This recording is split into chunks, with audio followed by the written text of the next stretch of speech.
Mag-e-express tayo. Kaliwa, kanan, kaliwa, kanan, kaliwa.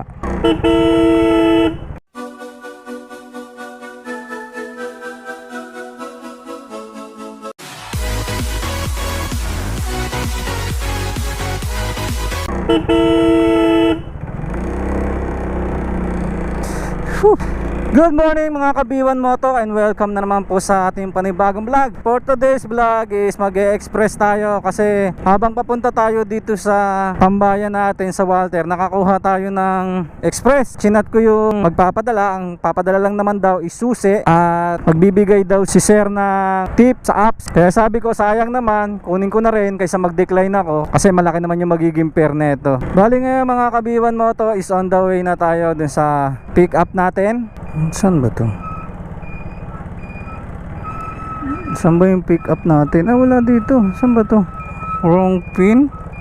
Ba't dito ako pinadaan? Parang dun yata sa may church ah. Mali yung ano, mali yung pin. Actually tama yung pin, mali lang yung pagkakaano sa akin eh. Kung saan ako dinadala nung Google. Loko to si Google eh. Timbahan. Tapos kumanan sa Congressional Road. Ano to ma'am? Kailangan lang niya makuha yan. Kailangan niya lang makuha po to. Picturean ko lang ma'am. Tama naman yung address na ito ma'am no? Okay na ma'am. Pipicturean niyo pa po ako, hindi na? Okay po. Salamat po. Doon ang bayad na ito ma'am no? Salamat po. Ayan mga kabiwan mo to, nakakuha na natin. Express daw to at kailangan daw to maihatid agad. Bali din sa may simbahan tayo nakakuha ng express. Bali simula dito sa pick up natin mga kabiwan mo to is tatakbo tayo ng 15 kilometers papunta ng Imus sa may Monteparo, dyan sa Prasadang Bago. Bali ang estimated time to travel natin mga kabiwan mo to is 34 minutes. Bali itong Monteparo na to is kabisado ko naman to dahil dito naman ako nag-area noon. Kaya kinuha ko na rin, malapit lang naman. And ang fare neto mga kabiwan mo to is 149 pesos plus 10 pesos. Bali 159 siya. Tapos ang sabi ng customer is mag-add na lang daw siya ng 100 pesos para sa tip. So bali ang takbo natin mga kabiwan mo to is around 259 pesos. Ang isang takbo natin na to papunta ng Imus. Maghahatid lang tayo ng susi. Bali meron akong 9 gems dito and GrabPay to. So bali sisingilin natin yung fare neto is doon na sa may magre-receive. Ay mga kabiwan mo to, dahil nga express to, so bihira lang ako kumuha ng express. Kasi usually na pumapasok na mga express dito sa Dasma is papuntang Maynila. Pero pag may mga nakikita naman ako na dito lang sa within Cavite lang o pa-south lang naman, so kinukuha natin kasi sayang din naman. Medyo maganda pa rin naman yung fare niya.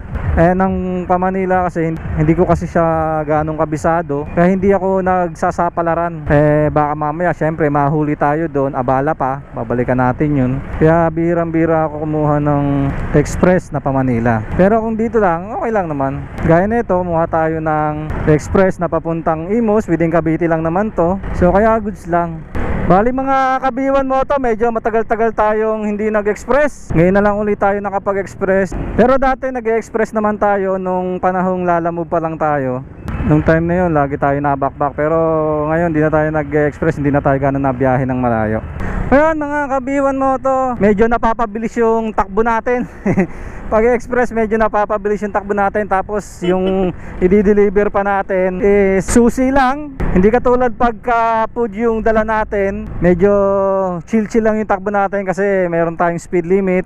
And inaalala natin yung pagkain na pwedeng matapon, no? Pwede mag-spill. Iniiwasan natin yung para hindi nakakaya sa customer. At para hindi naman tayo mai-report ng customer. Baka sabihin hindi inaalagaan yung mga pagkain nila habang nagdi-deliver tayo. Hindi katulad dito sa express, kung gusto mong bakbakin para mabilis mo mai-deliver, pwede naman. Pero hindi ko nire-recommend yun. Kasi syempre may risk factor yon, di ba? Siyempre yung ano natin, safety natin. Kaya chill lang takbo natin. Chill lang ng konti. Bakit ko nga ba kinuha itong express na to? Kasi sa totoo lang, mababa kasi yung fare ni express kukumpare mo kay food. Pero syempre may mga advantage din sa express regarding doon. Ang maganda dyan, once na naka-pick up ka na item, hindi mo na kailangan maghintay. Katulad nung sa food na maghihintay ka sa merchant na sobrang tagal. Ito pagka dating ko dun sa pick up, kinuha ko na agad, konting instruction lang doon sa customer. Ayun, umalis na agad ako. Ganun siya kabilis. Hindi ko kailangan maghintay ng 1 oras, kalahating oras para lang kunin yung items. And then syempre dahil nga hindi siya food, dahil express siya, wala akong kaba-kaba na pwedeng matapon na pagkain sa akin. Kasi items naman siya eh. And then ang pera niya kasi is 149, bali 159 kasi may plus 10 sa pair, which is medyo mababa siya yung pair niya.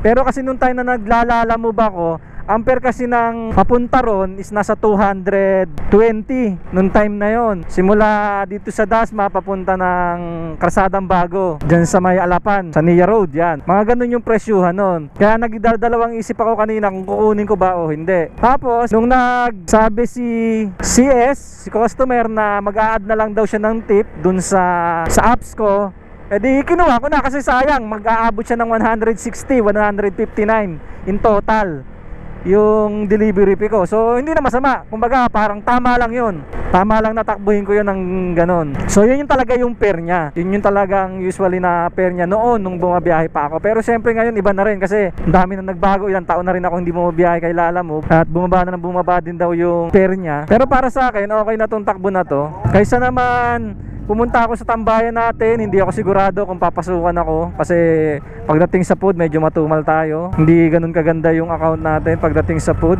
Kaya sayang din naman, at least nakapondo na tayo, may 260 na agad tayo o 259 na agad tayo. Isang takbo lang to, tapos babalik na lang ulit tayo, tapos tsaka tayo magkukuha ng biyahe sa food. Ganun na lang ang gagawin natin. Kasi kung sa food, kung sa account ko itong 260 na to, minsan naabot to ng ilang oras din eh. Depende sa booking pa yun. Minsan pag matumal talaga, minsan di mo siya makakuha. Kaya yun yung pagkakaiba niya. Tsaka sanay naman ako talagang mag-express noon pa, dahil express talaga ako. Express talaga ang binabiyahe ko, no. Miss ko yung mga malalayuan din. Syempre minsan nakakasawa din naman yun ng dun at dun lang din yung tatakbuhin mo, di ba? Yan mga kabiwan mo to, nandito na tayo sa boundary ng Imus at ng Dasma. Bali papunta na tayo ng Imus. Shoutout nga pala sa mga subscriber natin dyan sa Imus. Shoutout sa inyo. Tsaka mga kabiwan mo to, kasi yung express dito sa Dasma, ang Grab is hindi naman din ganun kalakas ang mga bookingan dito. Hindi ganun kadami yung booking na express dito. Ang marami dito, Lala Move pa rin talaga dito sa Dasma kasi nga mas mura siya. Kaya yun yung pinipili nila. Pero pagdating sa express, kung gusto mo talagang kumita ng malaki sa express kay Grab, ang gagawin mo, sa Maynila ka babiyahe. Yun mga kabiwan mo to, nandito tayo sa Metro, dito sa Vista Mall. Ito lang minsan yung mahirap pagka sa medyo malayo-layo ka mapupunta. Yan, sa part dito sa Imus, medyo traffic. Bagay sa Dasma, traffic na rin naman talaga. At least dito matraffic ako sa ibang lugar naman. Tsaka maiba man lang, kaya ako tinanggap din. Tsaka hindi naman sa akin bago tong Imus na to. Kabisado ko tong Imus na to dahil dito ako nagtrabaho ng ilang taon noon, nung na financing pa ako. Kung tutusin, halos buong Cavite ini-areahan ko dati nung nasa financing pa ako. Kaya familiar ako sa Cavite talaga. Familiar ako sa buong Cavite. Pero taga di Cavite rin naman talaga ako. Anabu Coastal. So dito tayo kakaliwa. Dito rin naman tayo pinapadaan ni Waze. At dito ko rin talaga balak dumaan. Kasi nga kung doon ako dadaan sa open canal, traffic kasi ron. Tsaka maliit ang kalsada ron, hindi katulad dito. Pure gold Anabu. Actually mga kabiwan mo to, kahit hindi na ako gumamit ng mapa eh. Kabisado ko to eh. Kabisado ko tong pagdideliveran ko eh. Syempre hindi natin kabisado dyan yung block and lot. Yun lang naman, isa lang na lang subdivision. Pero yung papunta ron, alam na alam ko to. Yabang eh no, alam na alam eh. Hindi, pero sa totoo lang talagang ang tagal ko kasi nag-area dyan sa yan, Bacoor, Molino, yang Imus, Kawit, Noveleta, Rosario. Yan, tagal ko nag-area dyan. Dyan lang ako paikot-ikot ng siguro. Basta matagal na mga kabiwan mo to, sobrang tagal na. Tagal na ako magbumoto, 2005 pa lang mumotor na ako eh. Ayun mga kabiwan mo to, as usual, traffic pa rin dito kasi masikip talaga yung kalsada rito. Kahit naman noon na bumabiyahe ako rito, talaga napaka-traffic lagi rito. Lalo na pag may pasok. Pagka na timing ka rito ng pasukan tsaka labasan ng mga estudyante rito sa Bukandala, sigurado ipit ka. Pero syempre dahil motor tayo, makakasingit tayo. Tsaka nung time na mga nag-area ako dito mga kabiwan mo to, wala pa yung 7-Eleven na yan, wala pa yung Pure Gold na yan, lahat wala pa yan, pati itong Jollibee na to. Yung shoutout dun sa mga Food Panda rider tsaka Grab rider na dito tumatambay, shoutout sa inyo lahat. Nandito si B1 Moto sa Imus. Tsaka ito dati, yan hindi naman one way to dati. Ayan yung mga establishment na yan, dati wala pa yan. Yan, dito ako nag-ano noon, may mga customer ako dati dito. Mukhang wala na sila dyan. Ganun pa rin naman itsura, nadagdagan lang ng mga establishment. Naging one way lang dito. Kaya siguro hindi na ganong matraffic siguro dito. Ewan ko lang din. Wala kasing pasok ngayon kaya siguro hindi naman ganun kasikip. Yan, yung mga yan, yung ine-areahan ko noon, yung mga yan. Sa financing kasi ako noon, CI ako, nagsi-CI, nangongkoleksyon, yan ang trabaho ko noon. CI collector tayo no, lending, and naging sa bangko, appliances, sa motor, yan. Ayan, itong SM market na to, SM Center, wala pa yan noon. Ayan mga kabiwan mo to, nandito na tayo sa Karsadang Bago. Dalawa kasi itong Karsadang Bago na to. Ito yung, hindi ko na matanda kung anong Karsadang Bago to. Comment nyo lang kung anong Karsadang Bago to. Nakalimutan ko na kasi. Karsadang Bago kasi dun sa kabila, pero luma na yun. Karsadang luma yan. Mari barangay kasi yun yung Karsadang Bago.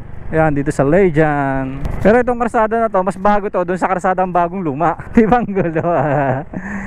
Pero alam ko hinati nila to may issue kasi dati dito, ayoko nang anuin. Hinati kasi to, sinasakop ng Bukandala to tsaka ng Karsadang Bago ewan ko kung nangyari, kung sino na nag claim nito. May history kasi dati to na pinagagawan to, kung kanino ba mapupunta tong lugar na to, kung Karsadang Bago o kay Bukandala. Yun mga kabiwan mo to, nandito na tayo sa pagdideliveran natin dito sa Montefaro. Hello po. Para lang po ID. Kaliwa, kanan, kaliwa, kanan, kaliwa. Tama? Ay, salamat. Kaliwa, kanan, kaliwa. Tama naman yung mapa natin, mga kabiwan mo to. Yun mga kabiwan mo to, tama yung pin location natin. Kaya maganda. Ito yung hindi hassle talaga. Pick up drop ka lang talaga dito mga kabiwan mo to. And sinasabi ko pala kanina doon sa customer natin na kung sino magbabayad. Actually wala na silang babayaran dito kasi GrabPay na to. Ibig sabihin bayad na to through apps. Kaya hindi ko alam bakit ako nagtatanong. Hindi ko siguro nabasa. Ayun lang, kaya dapat lagi kayo magbabasa. Hanapin na lang natin yung block to. Arnel po sir.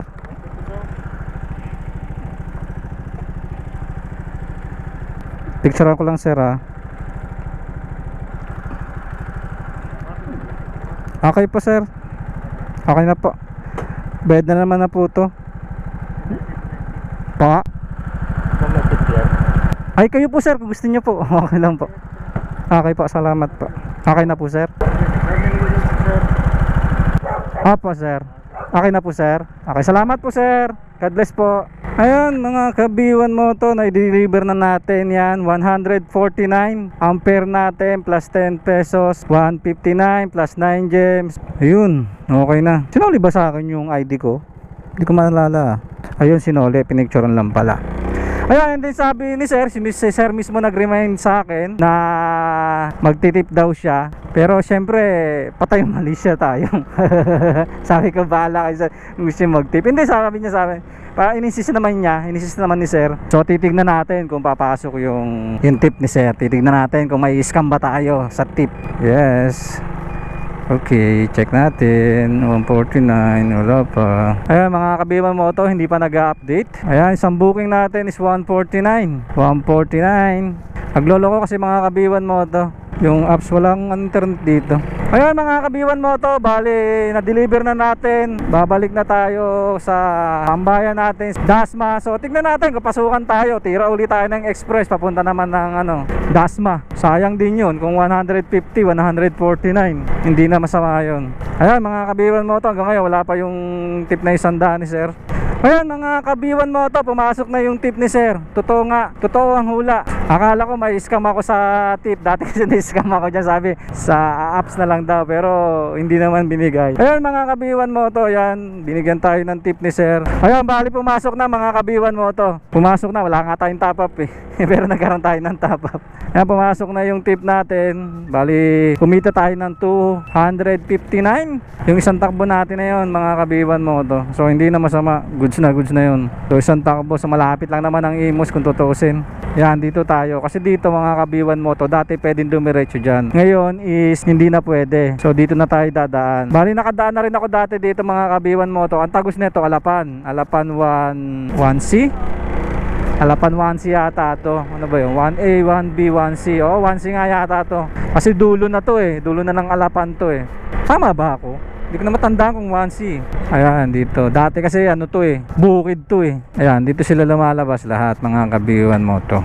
Ayan naman mga kabiwan mo to. Yung kanan na yan. Dati wala rin yan. Ang alam kong labas yan isa Kawit na. Alapan Kawit o Kawit.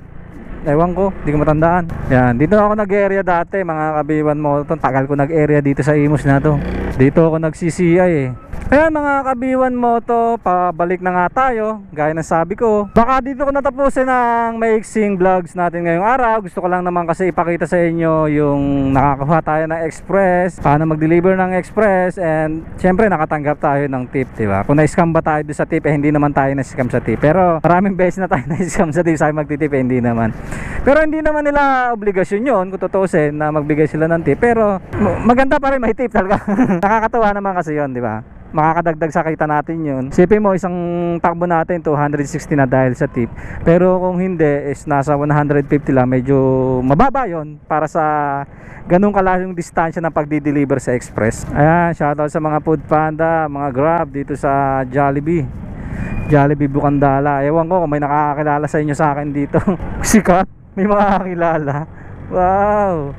Ano kabiwan mo to, Sikat? May makakakilala sa'yo kahit saan ka magpunta. Feeling lang po, feeling sikat lang. Yun, sana nagustuhan ninyo at naging informative sa inyo ang video natin ngayong araw mga kabiwan moto. And always remember, pray before you ride, ride safe, God bless. B1 Moto out! Bye bye!